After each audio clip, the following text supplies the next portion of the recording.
Hello, and welcome to Around the Political World with John Ruthman. I am your host, John Ruthman. If you're a fan of the show, make sure to hit the follow button on the top right of Apple Podcasts, Spotify, or wherever you are listening at this very moment. When you hit follow, leave a review or share an episode with a friend. It helps other people discover the show, keeps us going. As I like to remind you each and every day, it expands our base. I want to speak this morning about Tom Homan. I listened to his broadcast this morning. He is the border czar. He is in charge of federal action in Minnesota. I listened to him carefully, and I have to tell you, I was deeply disturbed. It was a rambling discourse, repeating himself repeatedly. It seemed to me that he didn't really have a grasp of what's happening. His job was to defend Donald Trump, which he did, to thank everyone for all their efforts, and to point out that Border Patrol people are going to continue to do their job. Well, it's true. Immigration officers with guns drawn arrested some activists who were trailing their vehicles on Tuesday in Minneapolis. My friends, it shows us that the tension has not eased. It shows us that what Tom Homan is trying to do is not succeeding. At least one person who had an anti-ICE message on clothing was handcuffed while face down on the ground. We have a picture of it. We've seen it. All I can tell you is this. Federal agents in the Twin Cities lately have been conducting more targeted immigration arrests at homes and neighborhoods rather than staging it in parking lots. It's a shift in tactic, but it means very little. So, as far as I'm concerned, Homan is a washout. And the president may have faith in him, but if you listen, and I urge you to listen carefully to what he had to say, you will see that it wasn't much. A federal judge, I would remind you, last month put limits on how officers can treat motorists and whether they can follow them. There are more rulings now on the use of tear gas. All I can tell you is what is happening in Minneapolis and in St. Paul is a disaster. And Tom Homan is not, in my judgment, making things better. But there is more. Yesterday, the President of the United States was asked about federal control of elections, and he reiterated the fact that he believes that in at least 15 locations, he didn't name them, but those are obviously the states that did not vote for him, there needs to be federal action. The response, of course, from almost all is nonsense, that the idea of the federal government administering federal elections is ridiculous. The Constitution, and I read you the clause yesterday, the Constitution says elections are the province of the states. That's the reality. And Donald Trump's continual misuse of the Constitution, and I would add, his inflamed rhetoric, simply undermines faith in the election process. I hasten to point out, particularly to those of you who are Trump supporters, that there has been no evidence, zero evidence, of any tampering with elections, and that Donald Trump most assuredly lost the 2020 election. Let's not confuse issues here. What Donald Trump is trying to do is to establish a way in which Republicans can win the midterm elections. We know that. That was his redistricting approach. And we also know that that approach was rejected overwhelmingly in California, with over 60% of voters voting against the Trump position. But we also know that despite his efforts around the country, his actions have not resulted in a positive outcome for Republicans. Just take a look at the recent elections. It's very clear. But I want to raise another issue about Donald Trump, one that disturbs me. Today, the president is demanding a $1 billion payment from Harvard University to end his prolonged standoff with Harvard. He's doubling the amount he sought previously, as both sides appear to move further from reaching a deal. Thank heaven. This is blackmail, and Harvard ought to sue him for everything he's got. The president raised the stakes on social media just Monday evening, saying Harvard had been, and I quote directly, behaving very badly, end of quote. He said the university must pay the government directly as part of any deal, something Harvard has opposed, and I'm delighted to tell you that Harvard continues to defend academic freedom. This president's misuse of the courts, his misuse of his power, is appalling. And yes, I will say it again, he ought to be removed from office. That's right. Now, I'm not particularly excited about the idea of J.D. Vance becoming president, but I do believe that under normal circumstances, impeachment and conviction of this president would be clear and evident. Now, the Democrats are beginning to gain momentum. It is clear to me now, and some of you will come back at me and say you were wrong, but we'll see in November. I believe the Democrats are going to sweep the House of Representatives. And I think with their one vote majority now, the Republicans sense that they are in big trouble, and they are in trouble and deservedly so.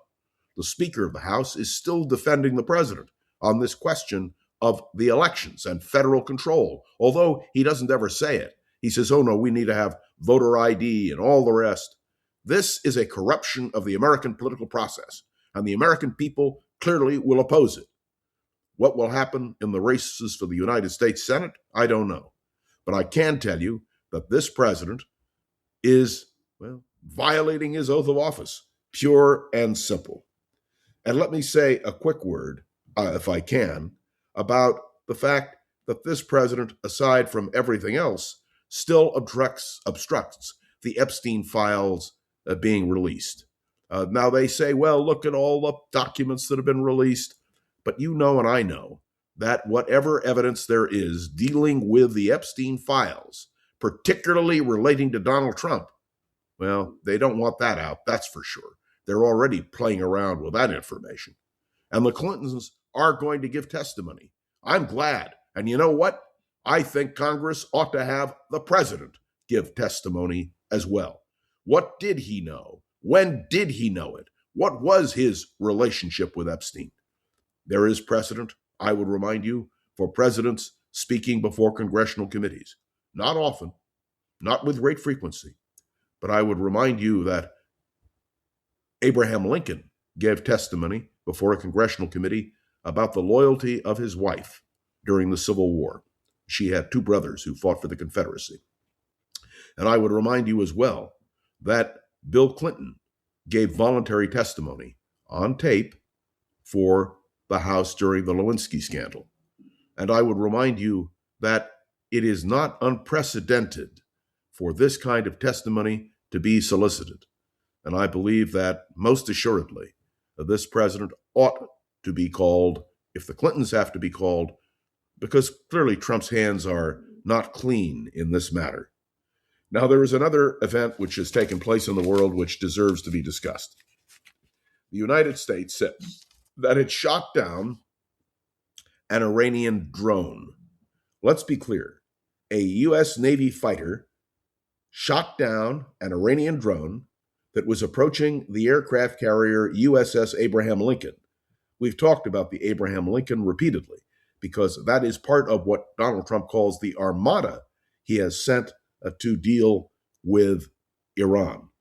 Let me point out that the U.S. Central Command is being cleared, and they are threatening to ramp up tensions as the Trump administration warns of possible military action to get Iran to the negotiating table. Now, there's supposed to be a discussion on Friday between Witkoff and Kushner, representing the United States, and the Iranians. Let's see what happens in that discussion. Let me be clear.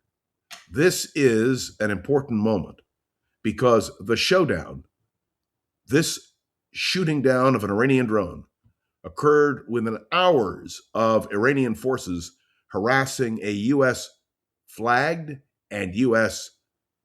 crewed merchant vessel that was sailing in the Straits of Hormuz. This we know because the American military confirmed it. Now, these developments could escalate, and this heightened tension is clear. We now know that this is a critical moment in terms of what the president does and how he does it. And so I wanted to be clear this morning that foreign policy is certainly the purview of the president and is certainly not off the table. I also hasten to point out the de-emphasis on what's going on in Ukraine. And let's be clear about this as well. And I think it's an important point to make. Donald Trump said he spoke with Putin and Putin was going to ease up on his attacks on Ukraine. As you know and I know, that is not what has happened. In fact, the attacks on the Ukraine infrastructure, still in the middle of winter, have stepped up. There is no doubt that this president has used his power in a very ineffective fashion when it comes to Ukraine. Now, in fairness, there's not much we can do. I've pointed out in the past that a nuclear confrontation with Russia would serve no one's interest. I've also pointed out that the Ukrainians feel, stuck. Remember, according to the Budapest Agreement of 1995, they gave up the third largest nuclear arsenal in the world with absolute guarantees from the West that they would not suffer territorial attack or consequences. And of course, the West failed to live up to our obligation. That has to do with the fact that Russia has threatened repeatedly that a nuclear conflagration could occur. And so there is little that we can do. I understand that.